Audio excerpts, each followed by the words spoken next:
Vakfımız 2013 yılında vakıf statüsüne kavuşmuş. Ancak daha öncesi dernek statüsünde ülkemizde 10 yıllarca boyunca hizmet etmiş önemli kurumlardan bir tanesi. 2013 yılından sonra da şu anda 2024'e kadar vakıf statüsünde çalışmalarını yürütmüş. Gerek yurt içinde gerek yurt dışında proje odaklı yardım faaliyetlerini, çalışmalarını şimdiye kadar alnının akı, yüzünün akıyla bu görevleri, bu sorumluluklarını yerine getirmiştir. Önümüzdeki günlerde de inşallah kamu yararına çalışma statüsüne kavuşmak için gerekli altyapısını hazırlamış, bunun da gerekli girişimlerini başlatmak üzere hazırlıklarını tamamladı. Bizi yollara revan eden, ülkemizin dört bir köşesinde ve dünyanın dört bir yanında, Kafkaslardan Balkanlara, Asya'dan Afrika'ya varana kadar dünyanın dört bir yanında mazlum, mustazaf, ezilmiş, sömürülmüş, ötekileştirilmiş, sahipsiz kalmış insanların dinine, diline, rengine, mezhebine, meşrebine, cinsiyetine bakmadan nerede bir mazlum varsa o mazluma ulaşmak için elindeki tüm imkanları seferber etmek suretiyle bir fiil çalışmalarını yürütmektedir. Komşusu açken tok yatan bizden değildir anlayışı Resulullah'ın bizi harekete geçirmiştir. Bu vesileyle biz vakıf olarak bağışçılarımızın bağışlamış olduğu yardımları bu coğrafyalarda ülkemiz başta olmak üzere ulaştırmak suretiyle çalışmalarını yürütmektedir. Umut Kervanı İnsani Yardım Vakfımız çok önemli çalışmalar yürütmekle beraber son birkaç yıldır sadece veren el ile alan el arasında köprü olmak vazifesini çok önemsemekle birlikte bunun da çok ötesine geçerek artık sadece bir köprü vazifesi görmeden gittiği coğrafyalarda dokunduğu mazlumlara, başını okşadığı yetimlere, iş aş noktasında kendi ayakları üzerinde durabilecekleri proje odaklı çalışmalara da ağırlık verdi. Çok şükür bunu da başarıyla yürütmekte. Önümüzdeki günlerde bunun bir örneğini verebilirim.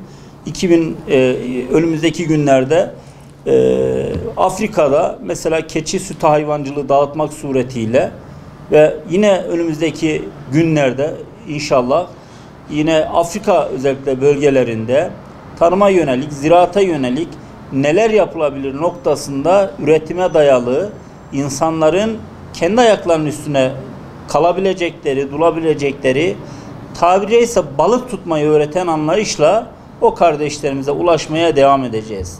Yılda bir defa bir eve kurban etinin girmesinin ne demek olduğunu gittiğimiz o coğrafyalarda biz yokluğun ve fakirliğin, yoksulluğun ne demek olduğunu iliklerimize kadar hissediyoruz.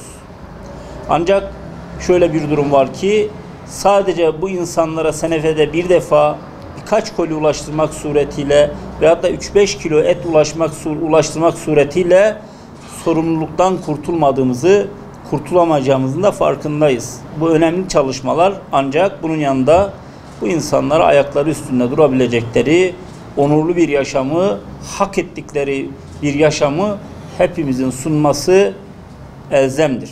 Fakirliğin nedenleri, yoksulluğun nedenlerini kafa yorup bunun üzerine gerekli çalışmaları yürütmek, uyuyanları uyandırmak, bu insanların sömürülen yeraltı ve yerüstü kaynaklarının başka ülkelerin refahına yol açtığını hatırlatmak hepimizin görevidir. Özellikle son birkaç yıldır dedik ki proje odaklı çalışmalara yöneldik. Burada da bu projemizden bir tanesinden size bahsetmek istiyorum.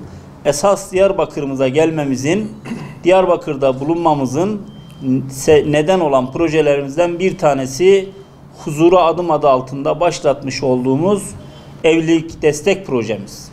Öncelikle aile kurumunu önemsediğimizi, toplumun en dinamik yapılarından ailenin içeriden ve dışarıdan fonlanmak suretiyle gerek medya eliyle, gerekse farklı unsurlar eliyle, sivil toplum kuruluşları eliyle fonlanarak ailenin nasıl bir tehdit altında olduğunu hepimiz görüyoruz ve farkındayız. Evliliğin zorlaştığı, ekonomik krizin arttığı bir zaman diliminde bizler sadece bunların nedenleri, sebeplerinin ekonomik kaynaklı olmadığını, özellikle yurt dışı fon kaynaklarının ülkemizde aileye yönelik nasıl bir operasyon çektiğinin farkındayız.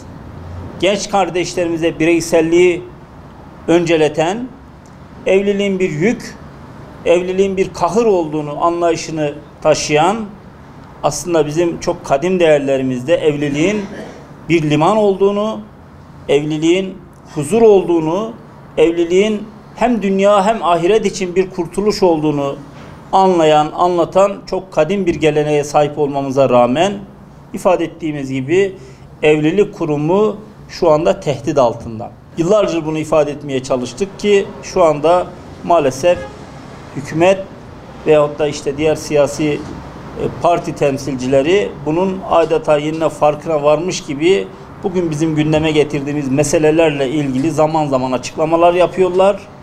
Bununla ilgili de nasıl bir tedbir alınması noktasında kafa yorduklarına da şahitlik oluyoruz. Aile dedik, evet, toplumun önemli çekirdeklerinden bir tanesi. Aile ortadan kalktığında hepimiz biliyoruz ki toplum denilen hiçbir şey ortada kalmayacaktır. Biz bunu görüyoruz ve bunun inşallah çözümü noktasında da sadece genç kardeşlerimize gençler evlenin nasihatından öte geçerek elimizi taşın altına koyuyoruz. Evlenemeyecek, imkanı olmayan genç kardeşlerimizin evliliklerini kolaylaştıracak çalışmalarımızı yürütüyoruz. Belki ülkemizde bu kadar bir kronik sorun haline gelen, biraz önce ifade ettiğim ekonomik kaynaklı, bir de ülkemizde çekilen aileye yönelik bu operasyonlardan kaynaklı sorunun büyüklüğünün farkındayız. Vakıf olarak veya vakıflar olarak sivil toplum kuruluşlarına da bu çağrıyı buradan tekrar dinleyelim. Özellikle bu noktada onların da bu çalışmalarda elini taşın altına koymaları gerektiğini ifade edelim. Evet, bu kadar devasa sorunun altında belki bugün imkanlarımız vakıf olarak her gencimizin gönlünden geçen o evliliklerini kolaylaştırmak için belki imkan onlara sunamayabiliriz. Ancak karınca misali elimizden geldiği kadar biz bu noktada imkanlarımızı seferber ederek kardeşlerimizin evliliklerine katkı sunacağız. Bu projemizin içeriği şudur. Tek şartımız var. Bu şartlarımızdan tek şartımız genç kardeşlerimizin ihtiyaç sahibi olmaları. Yani hiçbir şekilde maddi anlamda kendi yağlarıyla kavrulabilecek veya anne babadan, aileden onlara katkı sunabilecek imkanlarının sıfır olması lazım. O yüzden de biz önceliği buraya verdik. Bu projenin detayları da değerli basın mensupları şöyle. Her ilimiz kendi bünyesinde oluşturmuş olduğu temsilciliklerimiz, Türkiye'nin bizim 7 bölgesinde temsilciliklerimiz var. Birçok ilde temsilciliğimiz var. Bu temsilciliklerimiz kendilerine gelen başvuruları ince bir kontrolden geçiriyorlar. Katkı sunabileceğimiz isimler tespit ediliyor. Ve daha sonra bizim de zaman zaman illere giderek oradaki temsilciliklerime destek vermek suretiyle iş adamlarımıza gidiyoruz, kanaat önderlerimize gidiyoruz, basın mensuplarımıza bir araya geliyoruz, projemizi anlatıyoruz, onlardan her anlamda destek istiyoruz. Buna katkı sunacak esnaflarımızın, iş adamlarımızın, hayırseverlerimizin bu projenin ulaştırılmasında onlara da büyük sorumluluk düştüğünü buradan tekrar hatırlatmış olalım. Ve orada belirlemiş olduğumuz her ilde havuz sistemimiz var. Her il kendine şu anda bir hedef belirliyor. Bu hedefler doğrultusunda kendi illerindeki hayırseverlerin bağışlarını almak suretiyle yine o hayırseverlerin bağışlamış olduğu eşya veyahut da nakdi yardımlar o ilde kalmak suretiyle oradaki genç kardeşlerimize evlilik desteği, paketi desteği sunuyoruz. Bunun içerisinde belirlediğimiz 5 tane temel ihtiyaç maddesi var. Beyaz eşya, yani çamaşır makinesi, buzdolabı ve fırın, yatak odası ve oturma grubu olmak suretiyle belki en çok genç kardeşlerimizin almakta zorlandıkları 5 tane temel eşyayı kendilerine hediye ediyoruz ve bunlar da inşallah kendilerine bu projenin hayata geçmesiyle birlikte hediye etmiş olacağız. Ben son şu cümleyi kurmak istiyorum. Özellikle sahada karşılaştığımız, gördüğümüz ve bizde rahatsız eden hususlardan bir tanesini ifade edeyim. evlilik zorlaştı diyoruz. Ekonomik nedenler, gelecek endişesi ve kaygısı. Bir kere gençlere şunu söylüyoruz. Gençler, rızık sahibi Allah'tır. Hayatınızı dört dörtlük düzene koyayım, ondan sonra da ben evliliğimi gerçekleştireceğim der iseniz, bu elinize baston alana kadar, yaşlanana kadar bu gerçekleşmeyeceğiniz ise buradan söyleyebilirim. Yani her şeyi dört dörtlük, her detayı düşünmenize, her şeyi kendinize dert etmenize gerek yok. Sorumluluk sahibi olmanız tabii ki önemli, ancak hayatınızda bir an önce gençliğinizin o güzel baharında evliliğinizi geciktirmeden gerçekleştirin. 2.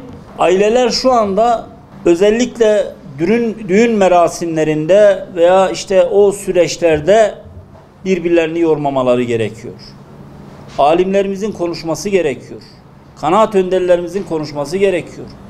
Toplum olarak bugün biz evliliğe yüklediğimiz anlam, evlilik sürecindeki kardeşlerimizi, aileleri büyük anlamda borcun altına koyan, israftan, şatavattan ve lüksten kaçınmalıyız.